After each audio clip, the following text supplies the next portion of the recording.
Get started. Have you already started your own business? Then call in and share your story to help other entrepreneurs. That's the Entrepreneur Opportunity Hour every Thursday from 6 to 7 p.m. right here on the Tan Talk Radio Network. Tampa Bay's Tan Talk, entertaining and informative radio for the Sunshine State. Imagine, if you will, submitting for approval several enigmatic tales and stories on a very curious radio show. The signpost up ahead reads that you have entered the ozone. Oh my, welcome to the ozone right here on Tan Talk Radio Network, where you can listen to us from Sarasota all the way to Dade City. Thanks again for my Bobby the Board Up, my boy, hooking me up and hooking us all up with hopefully will be a chock full of great show, and talk about the beginning there, talking about the enigmatic stories. Today I'm going to just deal with one kind of diverse and multifaceted enigmatic story, and that is the WBC. My goodness, for those of you that enjoy baseball, and I know we got a lot of fans of the Rays, and obviously in this area here, you've got so many spring training teams, the Rays, the Yankees, you name it, the Phillies and the Blue Jays, the whole AL East is well represented. But this was about World Baseball Classic. If you don't know it, you should, because it's going to be coming to you every 3 years. Rob Manfred, MLB's commissioner, yesterday on the field, and I was with him because I had the pleasure of being a guest over at Marlin Stadium, Lone Park Depot Stadium, ballpark as they call it, to be able to watch not only that game last night, but the crazy game the night before, when they came back and they call it in Japan, sayonara walk-off hit by a guy named Murakami the night before that on Monday night, and then also visited with them on their practice on Sunday. You may not know, I think I mentioned it the first week, that I have a long history with Japan that dates back to 1989 when I first went there the first time. I actually was there on 2 different occasions and played parts of 5+ seasons with a team called the Seibu Lions, and we won 3 back-to-back Japan Series championships. Their season parallels the major league. Spring training around the same time, and then they have a full-on season, a slate, fewer games. They play about 145 games compared to 162, and then, their own October Classic called the Japan Series. But one of the jewels for them is being able to put together an all-star team of their pro level teams and compete in this WBC. It goes back to 06, 09, 13, 17, and then, of course, a hiccup because of the pandemic. It took a little hiatus for 6 years and then came back now in 23. The uniqueness of this WBC, of course, it's never going to be the World Cup soccer. It's not really meant to get, that type of competition. It's different because of the fact that it has to be done during spring training. There really is no other time to do it. You can't do it after the season. It's too taxing on the pitchers.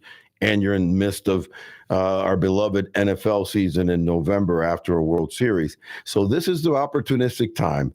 And what ended up happening in this World Baseball Classic is the greatest 2 players in the world, one being Mike Trout, what I consider to be the best all-around player in this world and maybe in the universe, ended up facing off to end this great series against a guy by the name of Shohei Ohtani that I've known since he was a teenager, and my travels in Japan, getting to watch him play not only at the pro level there, but I got to watch him play in high school.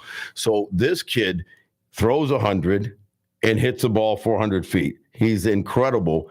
And they two, who are teammates with the Angels, matched up for the last out, which ended up being a strikeout and a victory for the team Japan. This has so many elements to it, ladies and gentlemen, because of the fact that it's not just a tournament about nations. Oh, by the way, great choice by MLB to change the kind of semifinal and final host city being Miami. Albeit that the Marlins, very much unfortunately like the Rays, don't draw well during the regular season for a plethora of reasons. Both teams, their teams haven't been, that great. Their big players get sold off. Some political issues there, even with the former owner and Loria and how he handled things. But the bottom line is Miami is a hotbed for what?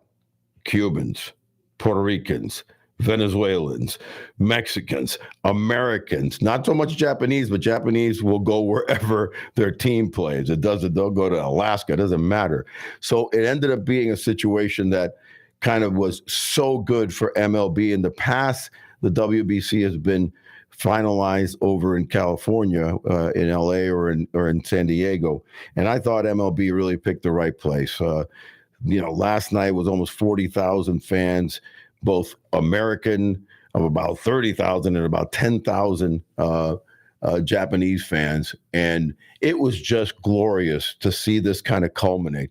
I'm going to bring my nephew, the one and only Al D 2.0, to come on. And he was watching the game with me yesterday, and we had a blast. Al D, how you doing, buddy? Doing fantastic.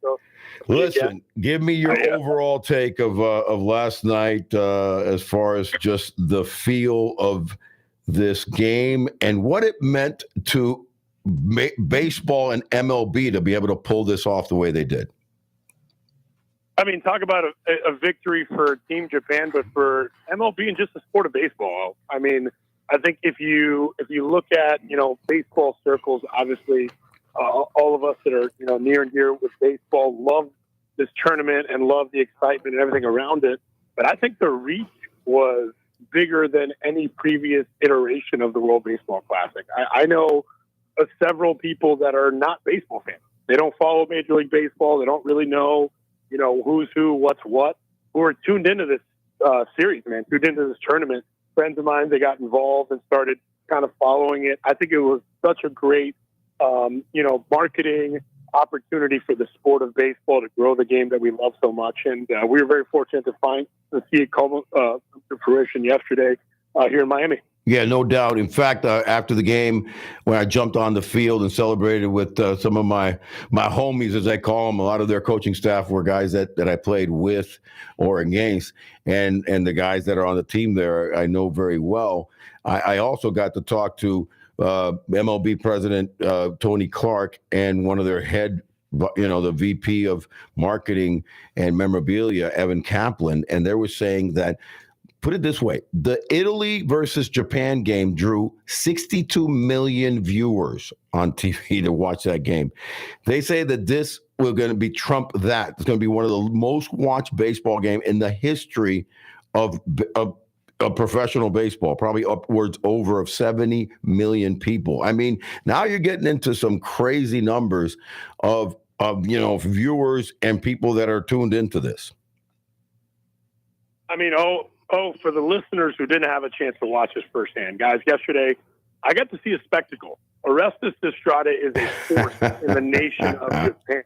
And hear me out. I think that what this tournament and this sport does is something bigger than baseball, man. Think about taking cultures and different groups of people. If you talk about, a big movement in the United States the last few years, right, has been inclusiveness and diversity and cultures blending. Oh my goodness. I couldn't believe just what this sport of baseball did to unite Japanese fans with Latin American fans, with U.S. fans, with, just you yourself as a microcosm of that. Just Correct. Think of a Cuban baseball player going to Japan and, your career ended there almost 30 years ago, and you're still a lightning rod of excitement, exuberance for those fans. I got to see the Japanese fans firsthand engage with you, and it was so fun to watch. And it's just, I think it's really points to how beautiful the game of baseball is as just a vehicle to connect people and cultures together. No doubt. I mean, for me personally, WBC is kind of like, again, you might say it's a microcosm. It really is. I mean, you think about the teams that were really represented well in this WBC, the Latino teams, whether it be Mexico, Puerto Rico, Dominican Republic, Venezuela, Cuba made a great push, albeit a team that was kind of not their most powerful in the WBC in past years when they have been, and they kind of almost upended a bunch of guys. And then you have my ties to America, obviously, raised here. So I feel I'm Cuban born, American bred, but also when so Japanese, and they do not forget, man. I mean, thankfully, I played on a team that won back-to-back titles, and I, did a lot of great things on the field personally for myself, but they're such diehard fans and respectful fans, and I got a chance to really kind of feel that yesterday, from the regular people to we were invited, and I brought my nephew Albert to the booth of probably the biggest sponsor of all in the WBC, a gentleman by the name of Mr. Watanabe, who is the chairman of the board of Nippon Express. Their billboards were all over Lone Park Stadium, and we got a chance to hang out with him for a couple of innings, and he was so excited, almost like a kid, when we visited that suite, wasn't it, Albert?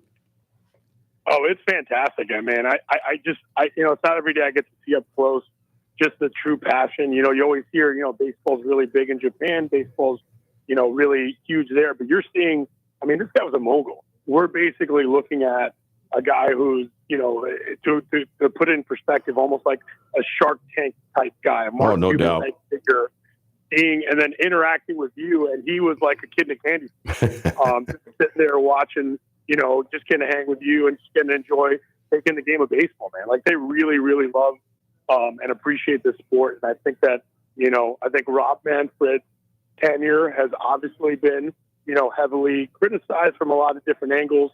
But I think this, for him, just having somewhat of a hand in this tournament is definitely a major feather in the cap for Manfred and his tenure as the commissioner of Major League Baseball. Well, I tell you from firsthand, and being on the field during the celebration and the medal awarding, he had a smile from ear to ear when he finished handing out those medals. He came by and he said hello and gave me a hug, and as did Tony Clark. So when you look at both sides of MLBP along with MLBPA, this was so successful. About the only like little hiccup, and it's not little, let's be candid, albeit it was a very weird injury, was Edwin Diaz in the celebration, and unfortunately, wrecking his knee.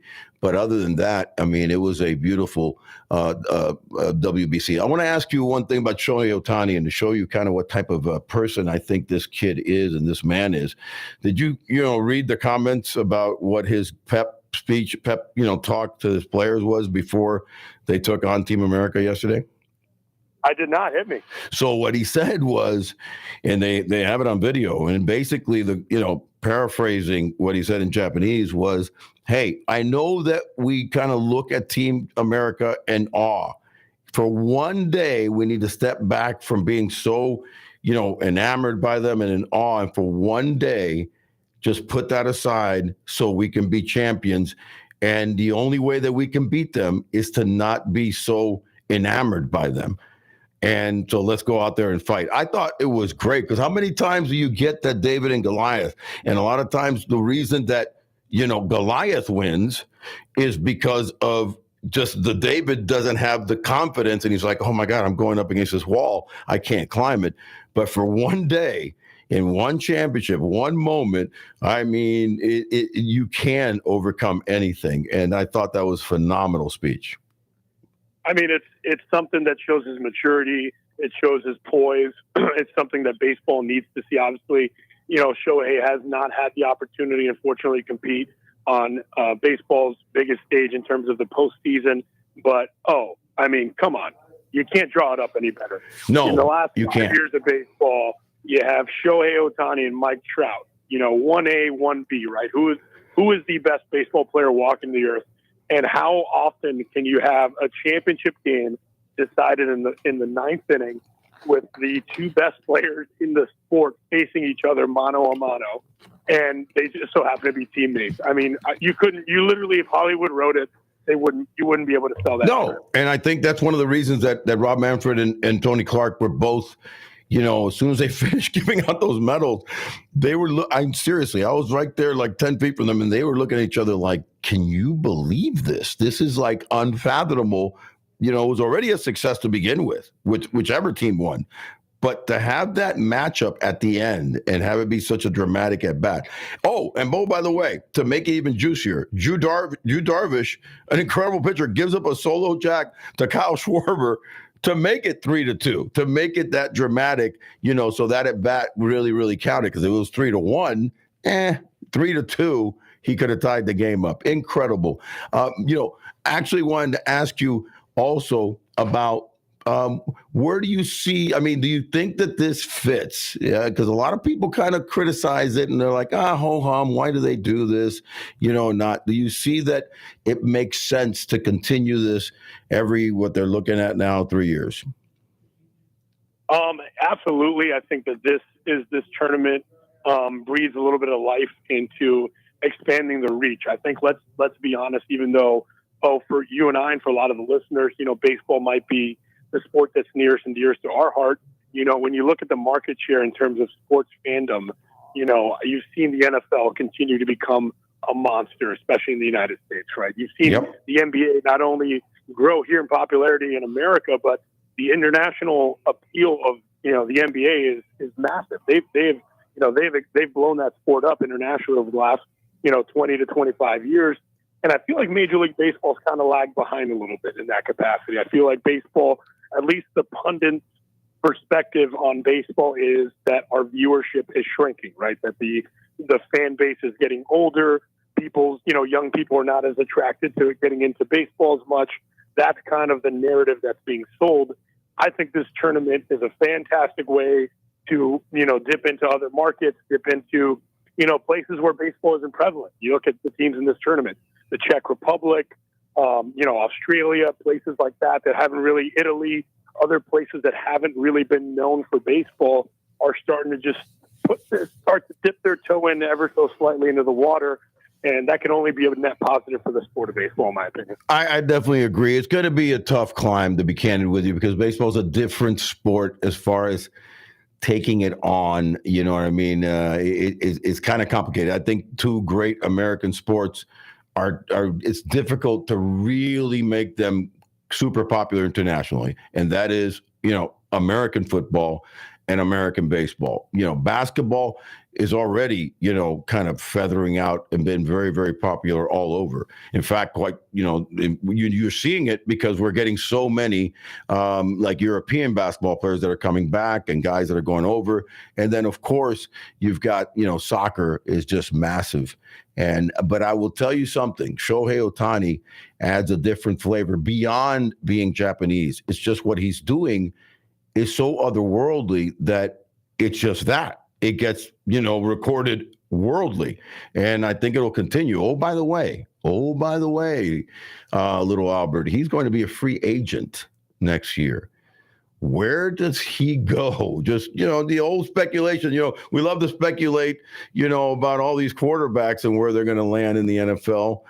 Can you imagine him, let's say, hypothetically, in pinstripes, for 8 or 9 or 10-year contract? He's still young enough. He's in his, 27, 28. I would think it would take probably about $500 million, but I would think, what would be the top 3 places you would see him going if he opts to not stay in Anaheim? Yeah, that is going to be the not $1 million question, $500 million question. $500 million question. The Yankees are obviously, what a setup for him, right? The market in New York, the money behind it, the lore and glory of being part of the New York Yankees franchise. One of the teams that really embraced Japanese talent. They've had some really big stars. They've done very well with Japanese talent. You're absolutely right. Right. And have a following. They have a following already for those that live in New York and also, follow them back in Japan. 100%, and I think it makes sense for them. I think obviously the Padres have shown, under AJ Preller's guidance, that they're not scared to spend ridiculous money on top tier talent. So I would never count them out of the conversation. But, I'll tell you who I think my favorite team is to go get him.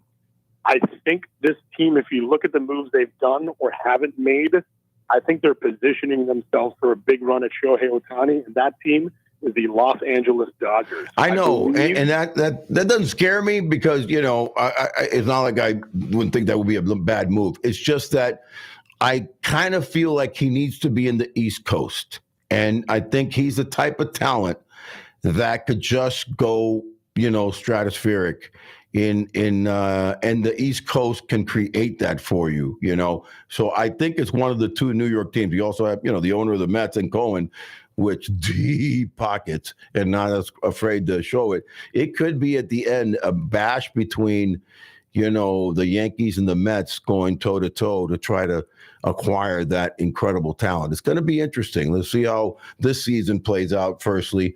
But I think that's where it's going to end up lying out because marketing wise, honestly, he could sign for $500 million for 8 years, 9 years, but he could double that in marketing, in doing things from the city of New York. I'm not saying he couldn't do that in LA. I'm just saying the visibility would be so seen regularly. That the LA and the Anaheim games are just a little too late.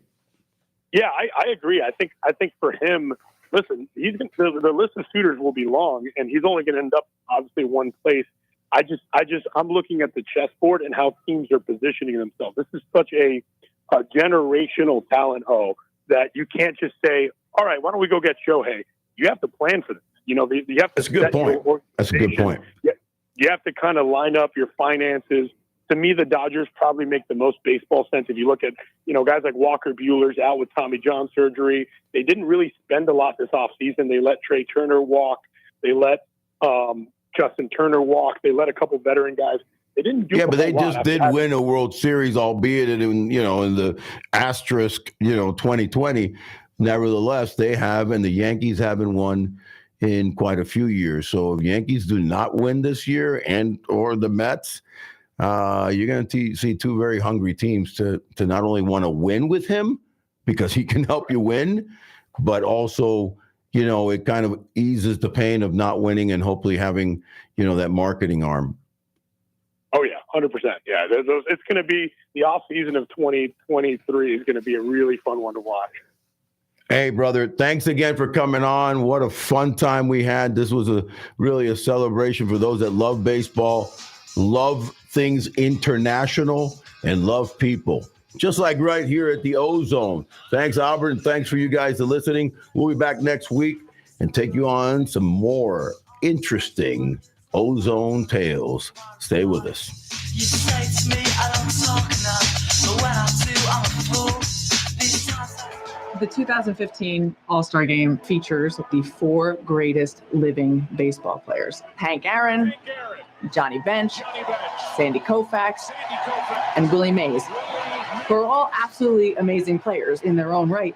But I'm in the room sitting next to my grandfather, Yogi Berra, and I'm thinking, wait a second. He's got more MVPs than any of these guys. He's won more World Series rings than all four of them combined. And I look at him and I said, "Are you dead?" And he said, "Not yet." One of the greatest World Series resumes of any player ever. Hey, he got it done. He was a winner because he had all the rings to prove it. He's a figure that was larger than life. There's no Jackie without the acceptance of Yogi Berra. When Yogi comes to the team, they say he doesn't look like a Yankee. He wasn't 6'3" with blonde hair. Everything about him was kind of funny. He was a character. He was made fun of in the New York press. But that sort of became who Yogi Berra was, this funny little guy. That's right. Yogi Berra. I don't think Yogi liked it too much. The Yogi-isms. Let's talk about the Yogi-isms. He said, nobody goes to that restaurant anymore. It's too crowded. When you get to a fork in the road, take it. What? And it ain't over till it's over. It makes a lot of sense. That personality of his actually served to take away from his legacy as a baseball player. It always felt wrong. It's not fair to him. He's just a gentle, kind soul. He was loved by so many people in this country. Total respect for Yogi. a guy that everybody loved, not because he was cute and funny, it's because he was good and he was real. He was the most overlooked superstar in the history of baseball.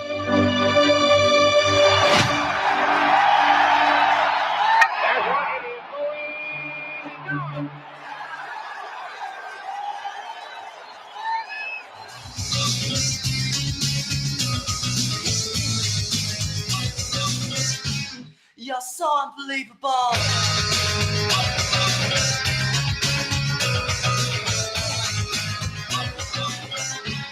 You're unbelievable.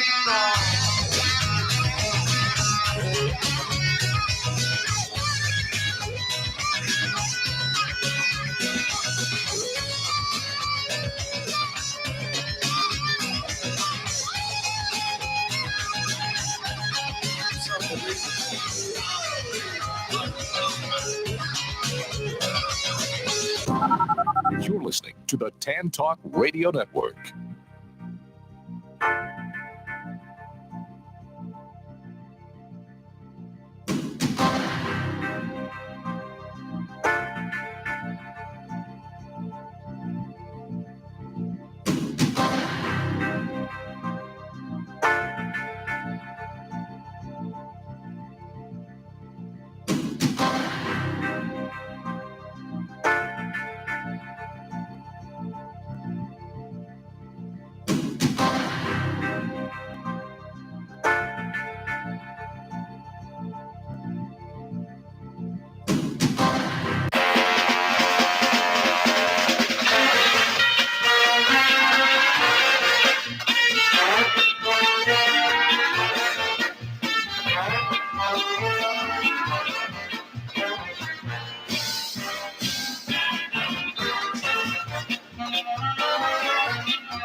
This is Reach Out with Ray, Steve, Santiago, Squeegee, and Lisa, and Bobby behind the glass. Hey. And Anna and Carmine back home in New York, New Jersey. Ray, off the heels of Bat Boy Returns, what are your thoughts? Wonderful show, one of our better shows. The people, the fact that the people were really enjoying it, the jubilation of the day, the fact that we found a brand new talent in Santiago. I don't remember what Santiago's last name is. Santiago Pinkney. Yes. Or Blue Knee, whatever it is. But he was great. I mean, like the reincarnation of Michael Jackson, man. It was unbelievable. Well, what's cool about it, we've been planning this show for a couple of months with the Veterans Heat Foundation, located right here for veterans. We sold it out. We raised over $6,000 for that group, and Gus and Ken Fagan. But only the night before our show did I get Santiago's name, and I didn't know too much about it. Now you're going to take credit for the discovery? Now you're going to take credit for the discovery? I'm the one that decided to give him the extra songs. Right. We went you over wanted this to do a before national anthem that you want to give him. Wow. Anybody can do a national anthem. Okay, but can they do Michael? And he did Michael. You know why? Because I believe that he could do Michael. Wow. Okay? Wow. What's wrong with you? It's all about the always Ray taking show credit. here. I'm just saying, got his name. Right away. I. He got his name, stepped up to the plate. I found him the day before. Yeah, okay. I didn't find him. When he goes to Broadway, when he wins his Academy Award, when he wins his Tony, I'm going to be standing with him, not you. All right? Okay. All right, Ray. Unbelievable. Do you believe this? See, I love when we bring little New York to Florida here. So this is what it's all about. But Santiago, when you sat on center stage, you take credit for Lisa too? The national anthem. How was that feeling for you? Well, it was a very familiar feeling. The community, they they privately ask if I'm able to come and perform a lot. And a couple of times these past month, I've sang the national anthem at the orientation that they had at the school, and I've sang it plenty of times for the county. They requested that I sing it again. And actually, not that long ago, I got to sing another song by Rio. I can't think of it right now, but it was a great song, and I sang it for the superintendent, John Stratton. Now, you're a sophomore. How long have you been singing for? I've been singing since the age I was 3. I was sitting in church, and it was at choir rehearsal. And my sister was in the choir. I wasn't in the choir. And I looked over to my mom. I was like, I want that mic. I was like, Mom, I want that mic. And she was like, okay. And from then on, I've been really devoted to singing. And I've also incorporated acting into my life. I love theatrical anything. It's just an awesome experience every time. So, Ray, when you heard him on the stage that night for the first time, amazing, right? No, when I heard him backstage. Okay. Because we just started talking and everybody was saying, hey, Ray, he looks like you. Is that your son? Is that your son? And all of a sudden he told me who he was and that he could sing a little bit. And I think he did 1 or 2, what do you call it? And so I said, okay, just be ready because I'm going to throw you. What songs can you do? And he told me Michael, and then we ran through Michael's list, and he said, okay, you'll do that one. And if you pass on that one, then we'll go to the next one. And that's basically what happened. And, the fact that he was fearless, he wanted the stage, and that's what impressed me about him. Hey, he wanted the mic, just like you said, right? Yes, sir. Squeege, when you heard him sing, or when you met him backstage, what was your thoughts? When I first saw Santiago, I already knew that we had a star upon us because, your energy, the way you were backstage with us, your smile, your respect. And when you started singing the national anthem, I thought I was at a Yankee baseball game, hearing someone sing the ceremony national anthem. And you do look like Ray. And I think you can play a teenage Ray. You can have 3 Rays. What do you think, Ray? I'm just a little better looking, but other than that, he's fine. Well, Carmine's calling in. He's getting a little worried here, Carmine. Well, he's better start worrying. But Lisa, you played Diana Muncie, did a great job. So congratulations on your debut of Bat Boy Returns. What were your thoughts about the play, but also Santiago? Wow, so the whole play was amazing. It was awesome. I was shocked because when I first saw you, you were very quiet backstage. And when I heard your voice, I was like, whoa, where did that come from? It was good. Your voice is really good. And playing Diana was awesome. I thought to myself, how am I going to cry? I'm always smiling. I'm like a really happy person. So this was going to be a challenge for me to, make myself cry. And I did it. So I'm really happy about that and definitely enjoyed playing a role in such a great play. And so as Diana Munson, you learned the part, you learned the script, you met the cast. What are your thoughts about the whole cast?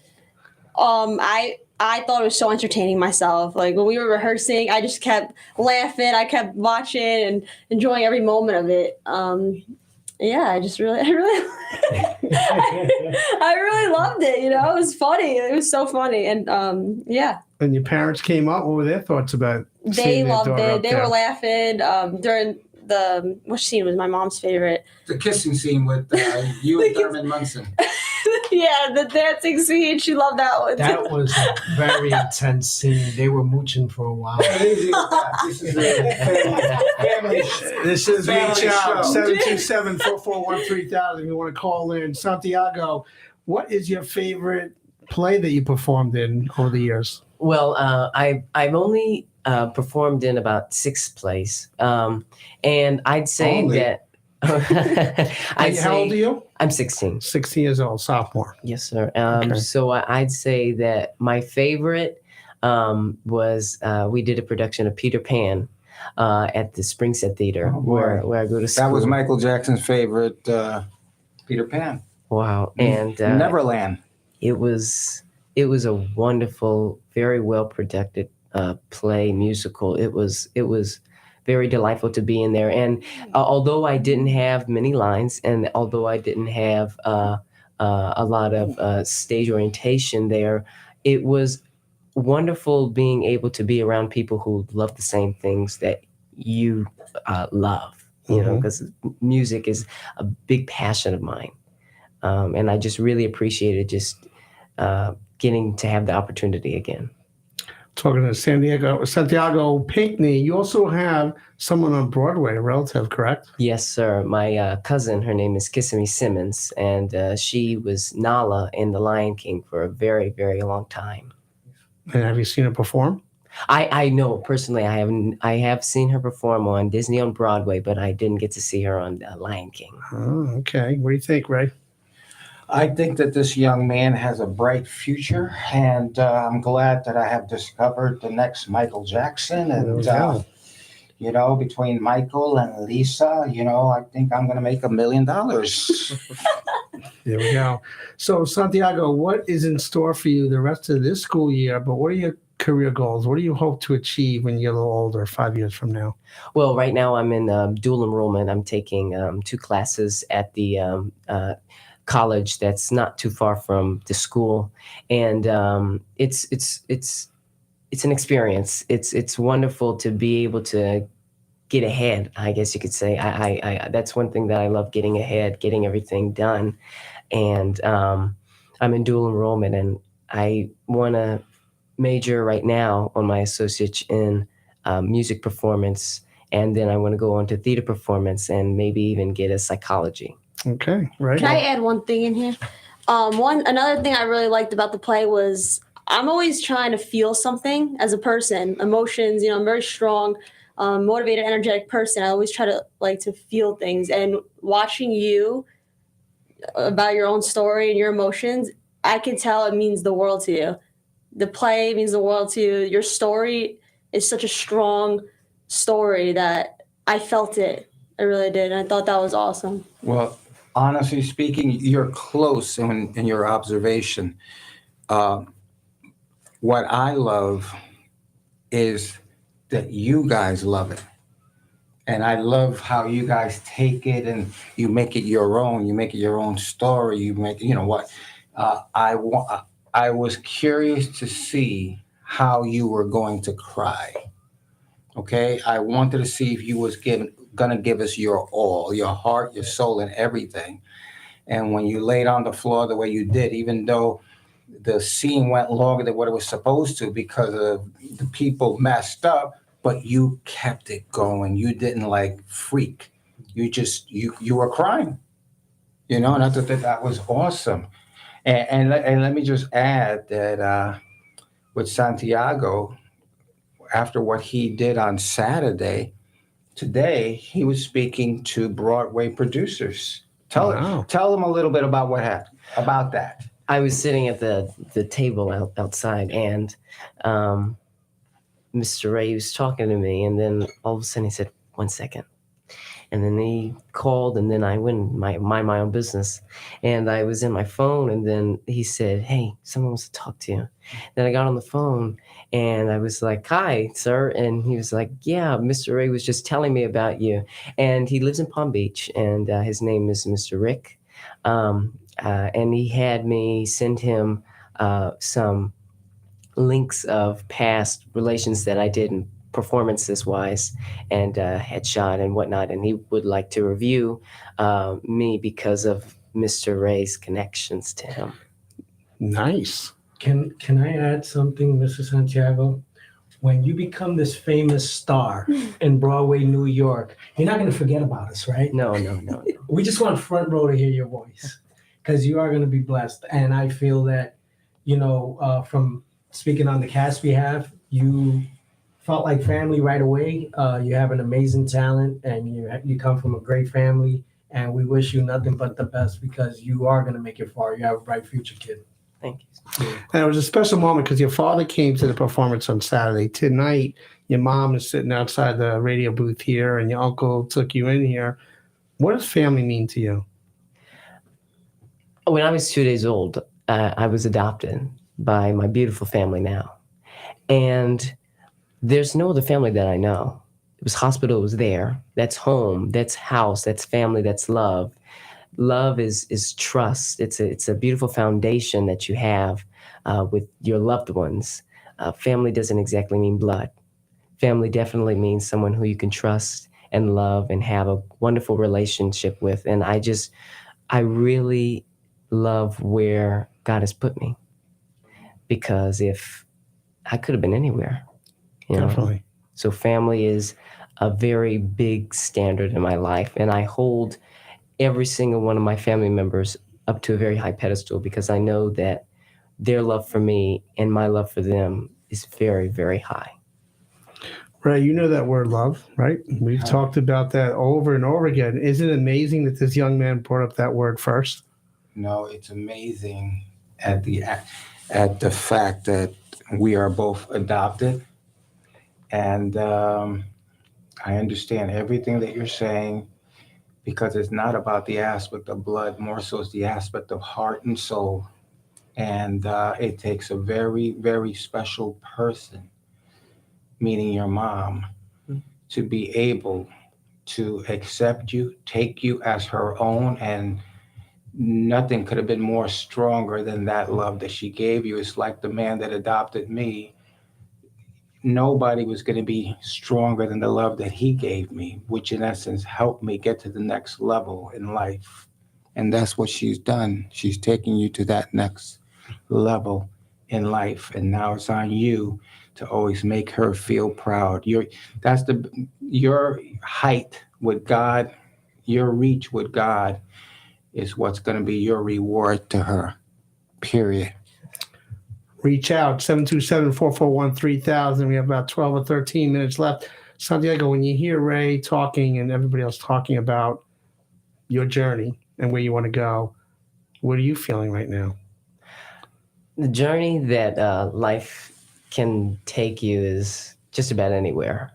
You can be on such a high, and then all of a sudden there's just such a low in your life.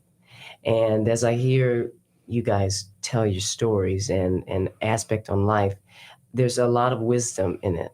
And you never know what someone might say that can really change your life and your perspective on things. That responsibility and dedication and anything that really alters the way that you look at life is definitely something that I see in each and every one of you, because you definitely have a lot of the wisdom.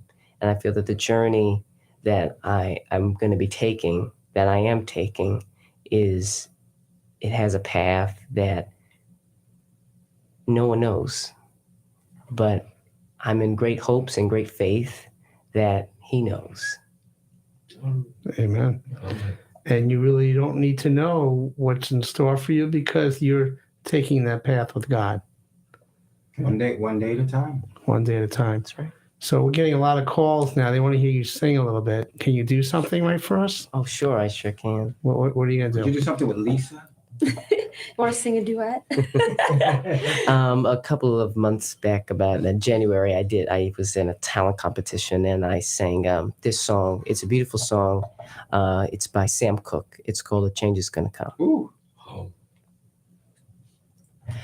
I was born by the river in a little tent, and oh, just like the river I've been running ever since.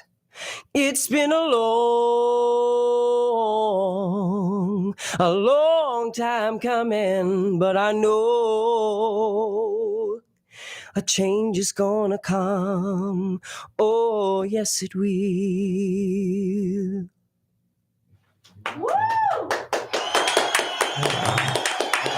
woke up all the studio audience. Yeah. Bobby does great work behind the glass. What are your thoughts, Bobby? That was amazing. Wonderful. Just great to hear. And I'm sure over the years you haven't had too many people come in and sing live at his age, correct? No, not at that age now. But I need to know, what do you know about Sam Cooke? Sam Cooke, he was a fighter to the end. He died in 1963. He was assassinated. But the journey that he took it was a long journey. And he knew when he wrote that song that a change was going to come in the world. Peace will come. Maybe not in the aspect that we see it, but peace is going to make its toll on each and every one of our lives. What do you know about Jackie Wilson? Jackie Wilson? I want you to study up on Jackie Wilson. What do you know about Mr. James Brown? Oh my God, James Brown. Tell us. Wonderful, wonderful artist. He was the godfather of soul. And oh my goodness, when he sang, you felt the energy in that room. You felt the energy. Even on recordings, you can feel that sense of energy. He was a wonderful artist. What do you know about Elvis Presley? Elvis Presley, every room that he went in, the girls would fall. You ain't nothing but a hound dog. You do understand the magnitude of his soul. Oh, yes. Okay? Because Mr. Brown was a really good friend of mine, and he told me some wonderful Elvis stories in the gospel of which Elvis sang. And I want you to study up on the relationships. Yes. Because it all intertwines with the aspect of soul and love. Soul and love. There you go. We're here. Reach out at TAN Talk Network here, 727-441-3000. We're almost out of time. Santiago, when you look at classmates and things, and maybe they lost their way, or maybe they're trying to find their way, you're a young person, what offer of advice would you give to them? Don't let what anybody says or what anybody does knock you out of your path, because what they're doing is their business. You don't have to put your mind into their lives, because what their journey is completely different than your journey. So you have to really have a really straightforward path, and you have to know, and you have to be very stabilitated in your path, because anything that anyone can say maybe make you feel some type of way, but it's the idea of to keep on going and to keep moving forward that matters at the end of the day. And with that being said, if there are any Christian music followers out there, there's a song out there called No Matter What. And that's, in essence, what this young man is just talking about. No matter what. Lisa, you're taking this all in. What do you think? I agree with everything you're saying. Don't let anybody discourage you, bring you down, or even doubt you. I would love it when someone tells me that I can't do something, because it would just motivate me more to go and do it and prove them wrong and smile after I do it. But people won't understand your dreams if they're bigger than, like theirs. So you have to always keep in mind, you have to know who you're talking to when you tell them your dreams, your goals, what you care about, what you don't care about, because that matters. And you can do anything you set your mind to. So just be consistent and stay working hard, be consistent and believe in yourself. And everything happens for a reason. So I've moved around a lot. I'm from New Jersey, and never in a million years would I would think I'd be near Tampa, Florida. So I played soccer my whole life. It's brought me to so many different places. I met so many different people. I was a part of 3 college teams, and I met girls from all over the world, but they all fell in love with the same thing, kicking a ball in the soccer net. It didn't matter what language you spoke or where you came from. We all were a team, and we all had the same passion, the same mindset, and the same goals, kind of. And, family, love, we all shared, so many good moments together. But when you want something in life, my biggest advice is you got to go get it. No one else is going to go get it for you. You can put yourself in situations where you're going to grow. But, it's kind of like people be asking me, what do you want to do with your life? And sometimes there would be a point where I don't really know exactly what I want to do, but I know kind of what area I want to be in. It's like a baseball. You hit the baseball, it's going to go to left field, right field, or center. But where is it going to land? I don't know. I can't point out what piece of grass is going to hit first, but I know what direction I want to go in. So I can put my energy towards that, But don't ever stop believing in yourself, and keep going and challenge yourself every single day. Put yourself in awkward situations and surround yourself with positive people. Squeeze, 2-time author. You've been helping your community in the Bronx and abroad. what advice would you give Santiago, but other young people as well? Young man, you like a little brother. That you're an inspiration to many kids.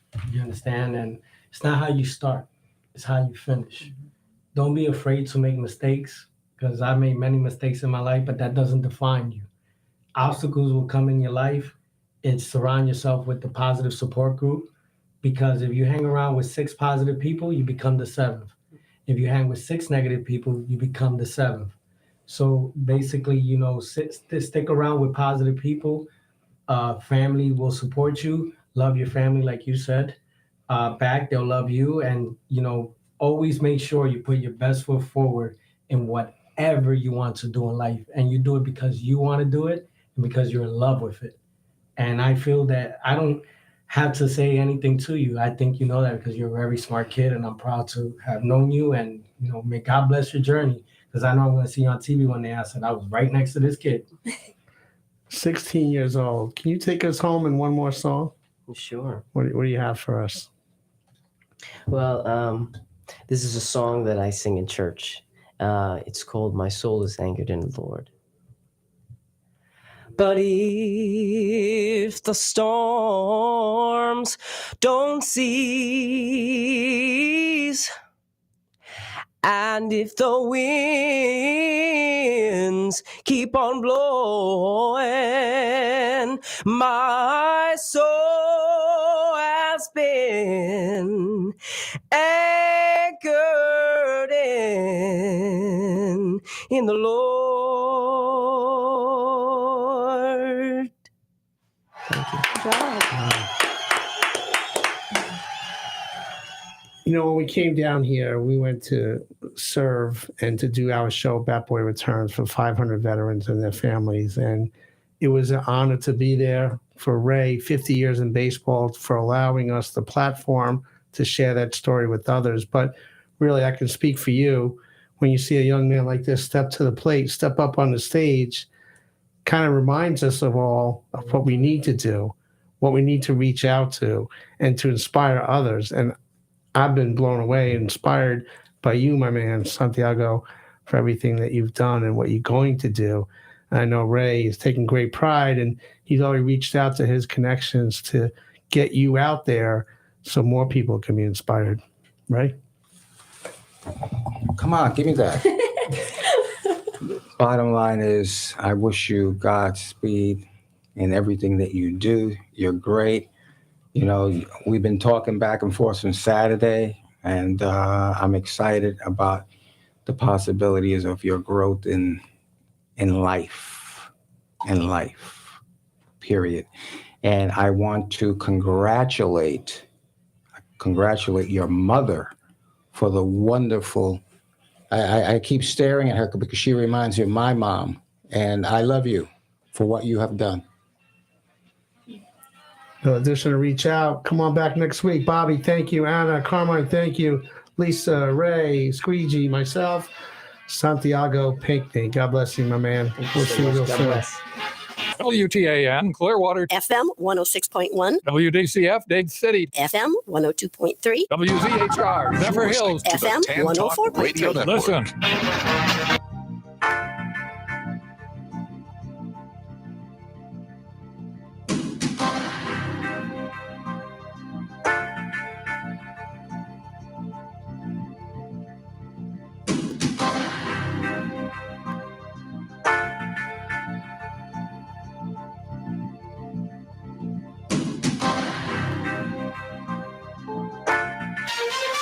This is CBS News on the Hour, sponsored by Liberty Mutual Insurance. I'm Jennifer Kuiper in Chicago. At least 5 people have died as California is hit by another atmospheric river and powerful winds. CBS's Steve Futterman. It has already been an unusual weather year throughout California.